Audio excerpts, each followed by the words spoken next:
everyone. Thank you so much for joining us here today. Following the lead of many other shows, this year's East LA CAPE is going digital.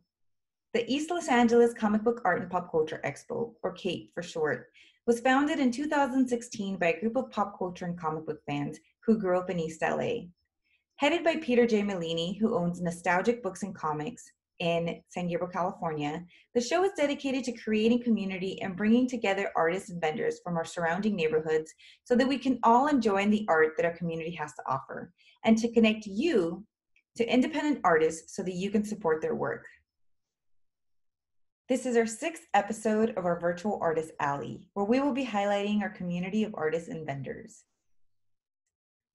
Jean Marie Munson is a feminist Filipina activist and cartoonist from Guam. She loves using comics as a means to educate and empower those who are underrepresented and misrepresented in comics. She teaches comic workshops all over town and is one of the founders of Plot Twist Publishing. Currently, she is part-time professor in the University of Nevada, Las Vegas Art Department. Her overall goal is to build comic literacy and creativity among underserved communities. Melina Chavarria is a poet and the writer for the comic book series, The Magic Glasses. She was also the editor-in-chief for a DSTL arts publication, Artistic Zine. She was inspired to start the zine with co-creator Tanya Sotelo to give space for their autistic children and other individuals like them to share their talents and creativity.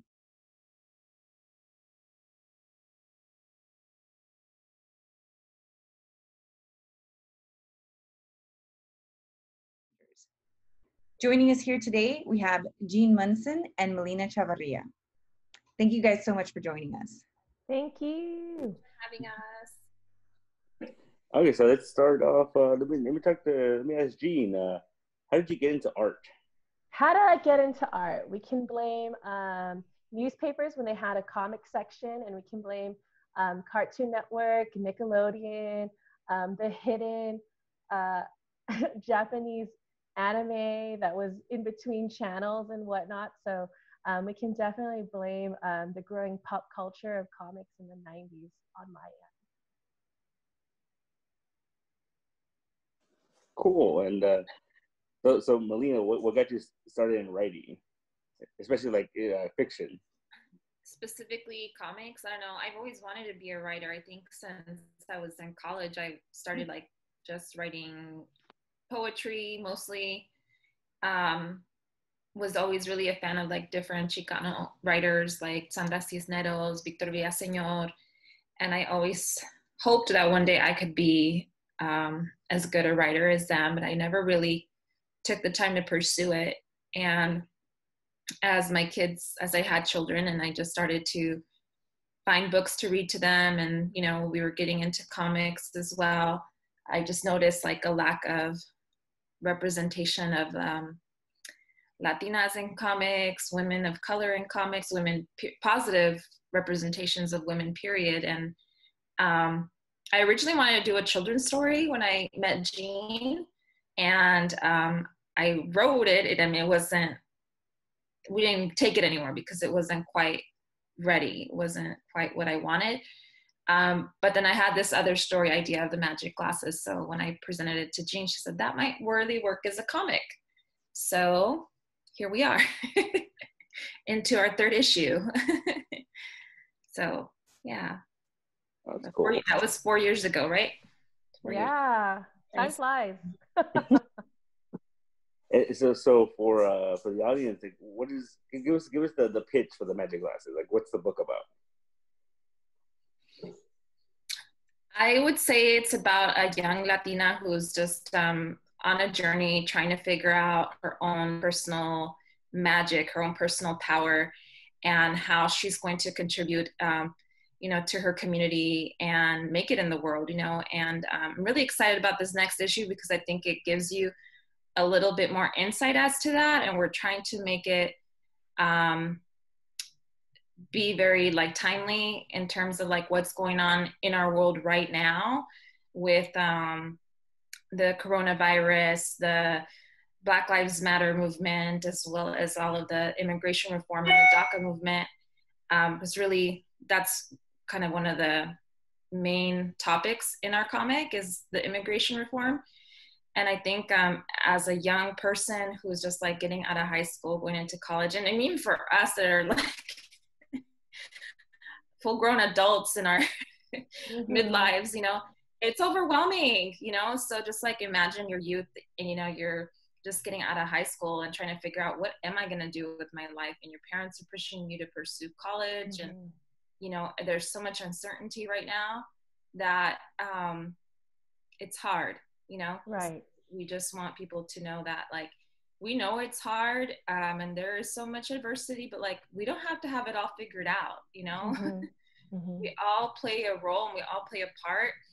And it's just really about using your natural gifts and your knowledge that you already have. Like, it's not about saving the whole world. It's, you know, like acts of kindness one day at a time. So there's a lot we're trying to cover in a short period of time, but really it's just really trying to, you know, build some like courage and self-esteem to the young Latinas. I live in South Central, so I, you know, get to see a lot and experience a lot. And there's a large population of youth that are growing up in single family homes without a father figure present. And I think, you know, sometimes we think there's just like very limited options of what we're able to do or capable of doing. And sometimes they're bad choices, you know, because we think that that's the only way to get our families ahead. So I want to like present a different avenue, you know, that there are different paths you can take, you know, that can still help your community and help your family. That's a fantastic answer. Thank you for that. Thank you. I was trying to be clear, but I'm all over the place, so sorry. One line I always tell when we're at booths is like, it's about, particularly the first issue, it's about a Latina gamer who doesn't know what to do with her life, and people at our booth are like, that's me! So yeah, I think especially children of immigrants is carrying the world and generation of American success, or the idea of that. And so our main character, Heidi, is burdened and responsible for that legacy. And so that's tough, especially when you have an escapism in gaming.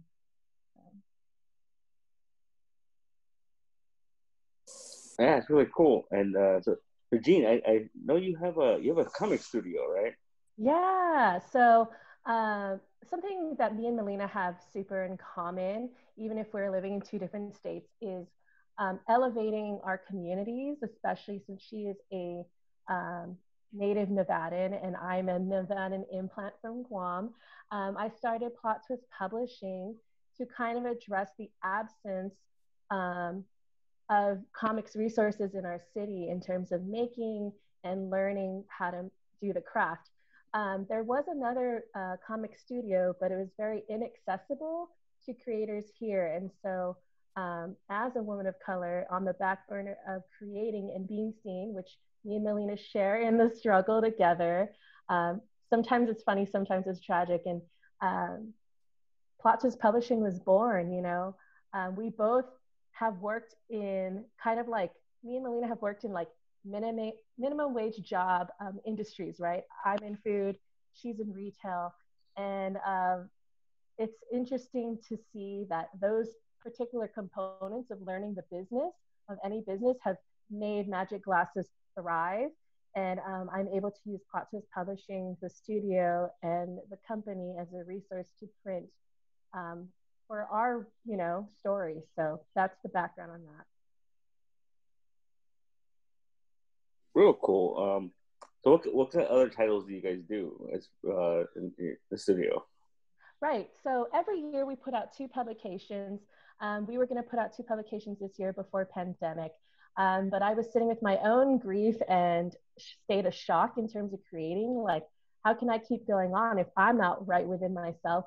But we've done, you know, a little bit of every genre. We've done Westerns, we've done horror, we've done children's. Melina has contributed to some of those publications as well. And yeah, just we are very open about what the genres can be, because in Vegas it hasn't been largely outside of the common superhero narrative. So Plot Twist is able to innovate with that, and that's mostly what we do in terms of it. We're open to like titles, and when we were at the height of having what's it called? Not money. It's just like flexible in spending. We were able to support a single story, an issue, and whatnot. So yeah, I think it's ever changing in terms of the inventory we have at Plot Twist.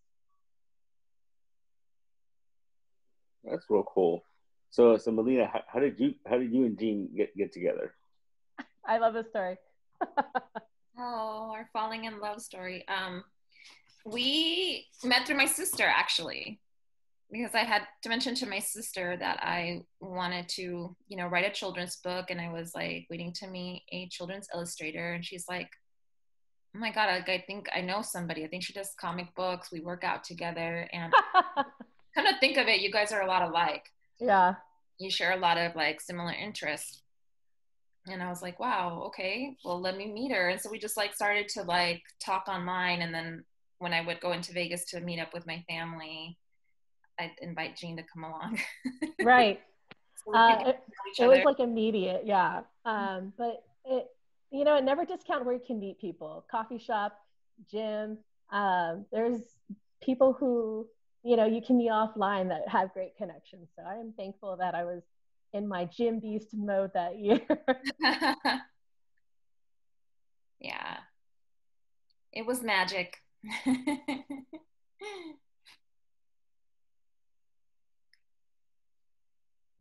That's great. Are you face covering the whole time? He's in the store. Oh, okay. You look really cool. But... Yeah, I know. So aside from the comic book, do you guys have any services or anything else that you guys offer, like that people can commission you for? I don't have any services or things I do for commission, but I do, like I said, I write poetry, and I have had my poetry published in different zines, like DSTL art zines, also Saint Sucia zine, Chiflada zine. I'm going to be, I think, selling some of my prints, some of my poetry just as prints. I do commission artists to help me with those. I work a lot with an artist named Denise Salas. She made these amazing pieces of art that look like my children. It's so beautiful. And these are to go with the poetry I wrote about them. And I also was the editor-in-chief for a zine that we started at DSTL Arts called Artistic Zine, and it is a zine for autistic individuals and their family members, just to help to provide a platform for their talents and share their strengths with the world. And we are releasing the 3rd issue, I believe, in the next few weeks, and that will be my last issue that I help to put together as the editor-in-chief. I'll still contribute, but I just felt like it was time to pass on the torch. And Tanya Sotelo, who is my assistant editor, she will take on as editor-in-chief. And she's, another autism mom, and we share the same vision and passion. So I know it's in good hands. I just wanted to be able to focus on my family and my health, and, the magic glasses too, as we're like getting ready to like release issue 3, right, whenever we can. Because every time we set a date, it's like something else happens. That's life. It's done. Right. I'm just gonna get done one day. So. Yeah, that's my other creative projects. What about you, Jean? So something I learned in the pandemic, besides, doing a lot of commissions, every time I started a series called Quarantine, just for like my own sense of processing. But every time I put it out, people would commission me work, especially people who were interested in making children's book stories, And so I am thankful that the pandemic put a pause and put an amplifying sense of creativity. So I do other comic zines, I do commission work, but a new role I'm really trying to embrace is being a patron of the arts. And so I will comb through Etsy, or IG handles in order to allocate my wealth. I'm not a billionaire or anything, but like my wealth into their continued work. So that's the point that I wanted to make, is even though I can be creative all day, but if I'm not willing to share that, then I don't think that we're going to have a continuation of this culture of exchange and digestion of comic zines. Because, you know, I know for those who don't know what zines are, I like to say that they're a kind of like last standing way of free press for the people, by the people. And so really look up that word zines and find out what content in zines is really worth your interest. So yeah. That's awesome. So let's talk about how people can find you. Let's start with, well, Jean, we can continue with you. Okay. Instagram handles, Twitter handles, how can people get to you? So on Twitter, Facebook, and Instagram, you can look at Plot Twist Publishing. You'll be easy to find us, and even on Google. My more active account is at Jeannie Bean Marie, which is of course tagged in Plot Twist and whatnot. And I think because I've realized how much attached I am to the internet, I'm trying to do less on different platforms like Facebook, because I feel like I've over broadcasted my life. So I would just say Instagram mostly I'm on. We have an Instagram account on, and that's the_magic_glasses. And we share mostly about the comic, and I do share some personal things, but mostly about the comic. We have a Facebook account. I can't remember the handle though, but if you look up the Magic Glasses, you'll be able to find it. Yeah, we're like the only Magic Glasses. Well, I'll find it before the end of our call, but Right. yeah, it's a newer account, and it's pretty much the same as what we have on Facebook, but we do have that as well. So when's the third issue? What's the date? So far. It relies on me, right? So because I am the artist, and I'm assuming being colorist again of the issue and letterer. So I would say probably by the end of this year or January for sure. I understand my own creative regimen now without something that really happens when you're being an artist is your own burnout. Like you're like, oh, I'm doing so fine, but then you see like in page work you lose details, and like so I'm like, you know, doing more mindful page work, which you will be able to see in this recording probably later in a shared screen. Cool. Yeah, I mean, originally we were aiming to be done for the East LA Cape in May when that was scheduled, but obviously with everything that happened, we weren't going to be able to meet that goal. So you guys will see it soon. Yeah. We want you to be sitting on the edge of your seats. But we are also doing activist work surrounding, besides being a writer and artist, that isn't always seen. So that's kind of where our energies are too.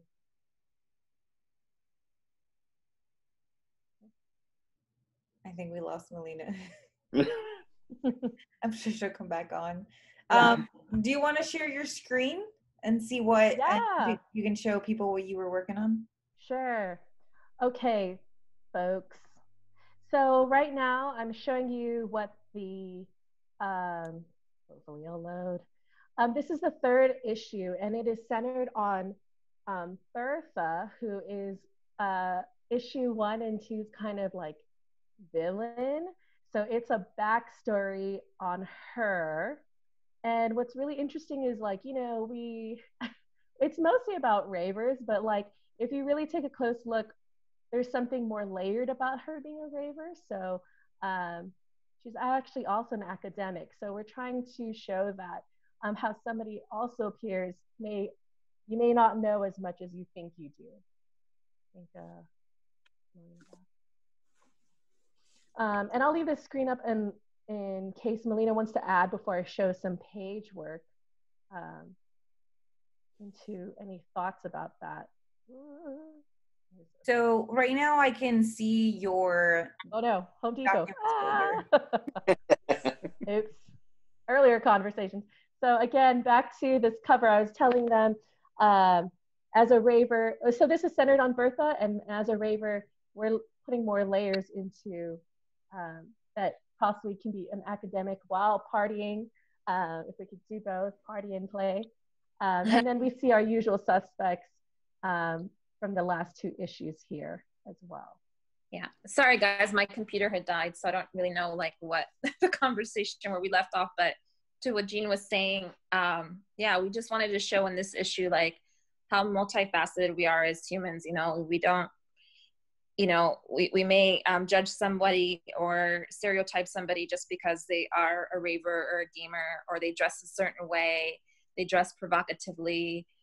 So we touch on that a little bit on this also, slut shaming, you know, because our character that we're really highlighting this time, she dresses very provocatively, and then men think that they can approach her and take advantage of her, but they don't know like how intelligent she is and how quick-witted and how, you know, just wise and knowledgeable she is, and just because of the way that she dresses. So we just want to show like, you know, that there's all sides to an individual, and that, you know, some just need to look deeper, you know, just because we and then the last issue also, this particular character had gotten arrested, and so we dive deeper into showing what it is that happened. And again, going with the theme of the magic glasses, is just that sometimes we think we know what's happening in a situation, but, you know, until we take time to really like analyze all sides of the story, we don't see the whole picture. Right. Sorry, we'll go back to the cover real quick. So you'll also see in like their skin color as Latinas, that they are variances of brown. And so that is a huge part of what we're trying to portray here, that there are different Latinx folks from different origins and whatnot. So we try to be cognizant of that as well. So just recently I had Melina just dust off our script 3, and I wanted to present exclusively on East LA Cape page work from issue 3. And so what's super important to Melina is bringing light to real news within the comic. And so we know that DACA is renewed, but we wanted to highlight the anxiety of it not being renewed as well. And also with BLM and COVID still relevant. But yeah, and then I also, if you have a close magnifying glass, I asked Melina, what were the top 3 fandoms of this character who's villainized? And we have Frida, we have Selena, and Cardi B back here. So things to watch out for. Now, slowly stop share.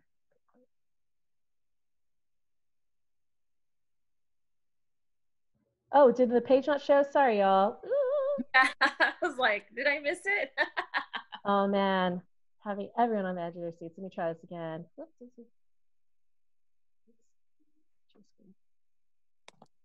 Okay, can you see it now? And we're looking at cover 3. Yes. For issue 3. That's it. Obviously at a rave. Again, sorry, we'll show you again how our 2 main characters and Bertha are here. And we have Bertha here in her room, right? Less into raving, more into her room, and just the natural feeling of like having to be on the edge of the news and still having DACA hang over. Something to indicate too, she's more minimalist, and she has a 90s television. So we're seeing that she's, even though she's very polished in this, you know, they may not have everything at home and whatnot. Something to think about when we think about our peers too. All right, I think that's enough of me showing off here. I love it. Yeah. Stop share. Okay, that's me. Thank you, Jean. Thank you all for letting me show that. I'm excited. Yeah, thank you to both of you guys. Those are just awesome and relevant and wonderful points that you guys are bringing up and that the comic is bringing up. And I am really glad you both exist. Thank you. Oh, thank you. So how, this is something that we've been kind of asking everyone, just because it's the thing that's been the most relevant. And I think, Jean, you touched on this a little bit, but how has the pandemic affected you? So how has it affected your output, your productivity, your creativity, life? Just how have you guys been dealing with the pandemic and the quarantine? I'll answer real quick. It's really messed me up. You know, I was just like, I was like everyone, like time to be creative. I have all this time. Something I didn't predict that would happen in the pandemic is a lot of people depended on me and my emotional stability that I started to be like, I don't know what I'm doing. So um, it has been such a learning experience in terms of keeping myself self-preservation as well as supporting others. It's definitely an act I'm learning. Yeah, it's been challenging for sure. You know, for me, I had to homeschool my two autistic kids, and that was a little bit more work than I knew it was going to be. I enjoyed it, and we're still doing it because we don't know when they're gonna like be able to go back to school or what those programs will look like, and if it will be suited for them or not. But you know, so it was nice to have them home, but it also meant like pausing everything else, you know, which I went into 2020 like I'm so ready, like to get like all these goals manifested, and, you know, put out all this work. And honestly, like I don't have energy for anything but myself and my kids. I just, you know, for myself, my family, my boyfriend, like that's it. Like this is we take care of this, and anything else is extra, you know. And if we have time for it, great. If we don't, we don't. And that has to just be okay. And it's, you know, I'm an overachiever, and I'm just getting used to like decolonizing my mind too, that like, you know, you don't have to be productive, producing time to be successful, that like this is part of life too, and we get to enjoy this part of life. So really working on trying to be present, and enjoying the moment. And that's so easier said than done, because, you know, then you do like naturally worry about like, you know, what's going to happen with this and what's going to happen with that. The more I think you learn to be patient and sit in that discomfort and uncertainty, like things are starting to like come together little by little, you know, just like DACA getting renewed. Maybe that's not going to be the final answer and our main goal, what we're going after, but it was a step in the right direction, you know. And just with a lot of different things, you know, we're starting to slowly reopen. We're starting to get calls like this to like be on here with you guys virtually. So even though we're not doing conventions, like, you know, things look differently. One of the things that I did as soon as we found out about the coronavirus and, you know, we weren't going to be able to do events, I started to look into getting our comics available onto Comixology or other web platforms. And I know the formatting's tricky. So right now we've only been able to successfully get issue 1 of our Spanish version of the Magic Glasses on there. But that's something. And, you know, I was excited that we were able to do that. So, you know, even though they may be small wins, I think that we got to take time to celebrate all those small wins. Otherwise, you know, you stay drained and you stay feeling defeated. Absolutely. No, those are very good points. Is there anything else you guys want to mention, that you guys want to talk about, that you guys want to let the world know about the Magic Glasses, about you guys, about anything? Any final words? I'll say, you know, even though content creating is a way to deal with grief and to deal with the pandemic, I think it's good practice just to process what's happening, and also as a resource for later storytelling. Journaling is something I'm encouraging in every platform that I'm on, because we don't have enough history or stories about our people. Us brown folks, it's like if you Google like Latinas and Filipinas, you don't know where to find us. You know, I mean, we're trickled in different ways, but Now is the time to content create, whatever that looks like, film, comics, writing, do it, journal. It's going to be valuable in the next year, 5 years, 10 years. Oh, definitely.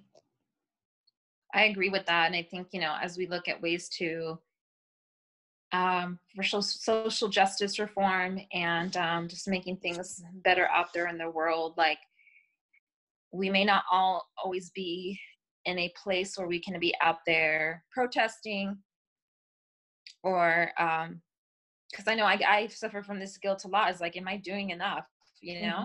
Am I doing enough? Like, I'm just so like tired of like living in fear, and I just want things to change already. And like, am I doing enough? And like I said earlier, like it's not up to just one person, so we can't like carry the weight of the world on our shoulders. Like, you do what you can every day to be kind and to put out like positive positive acts out there, and to, when you are faced with injustices, to make sure that you stand up and you advocate at those times. But you can't have it all figured it out all in one day or overnight or with one act. So and sometimes like your role in all this may be to, like Jean said, like document. It may not, maybe you don't have the answers to what the solution is going to be, but just the simple act of documenting what's happening, whether it's through photography or writing or comics or whatever, there, you have a resources for later, when they're looking at what happened historically during these times, like they have our side of the story, because that a lot of times what we get in history books is the side of the victor, and so we need to have all this documented so that we can see the whole picture of all sides of what was going on. I agree. Well, thank you guys so much for sitting down with us. It has been a wonderful conversation, and we will be showing the links to all of your platforms and all of your sites immediately after this interview.